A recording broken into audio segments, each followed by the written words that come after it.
ready? Sergeant Ed Cayenne, Jacksonville Sheriff's Office Homicide Unit. At approximately 11 a.m. this morning, JSO patrol officers responded to the 2200 block of Kings Park Drive in reference to an unresponsive male inside of an apartment. Upon the arrival of JSO officers, along with personnel from the Jacksonville Fire Rescue Department, they located an unidentified male inside of the residence. Fire rescue personnel pronounced that individual deceased. The crime scene was secured and the homicide unit was notified of this matter. Currently, we have our JSO homicide detectives, our crime scene investigators, our partners from the state attorney's office on scene conducting our initial investigation.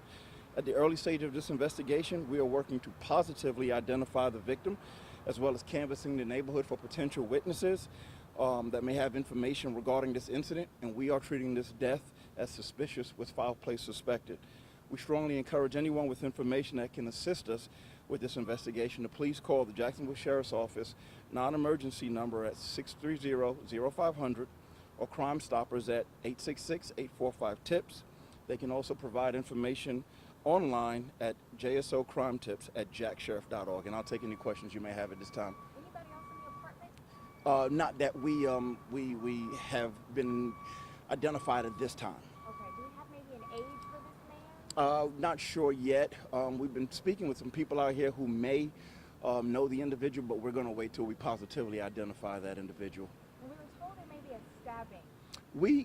All right, so what happens is we will determine that cause of death once the body's transported to the medical examiner's office. I can tell you that there was trauma to the body, but we don't specifically identify what type of trauma that was.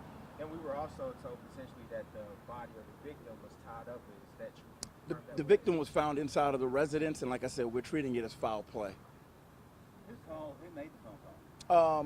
We think family members came over to check on the individual after not being able to get in contact with that person, and they made contact with management. How long? And Oh, go ahead. And also earlier today, we saw a man who was taken into custody. Does he have anything to do with this incident? That individual, we are interviewing people downtown. That individual was taken into custody because I think there might have been some kind of discrepancy with him and patrol officers at the scene, so they took him into custody for his safety. I know fire rescue was called to treat that individual. But no direct relation to him? We don't know at this time. We are interviewing people downtown. Okay. Have you recovered any sort of a weapon?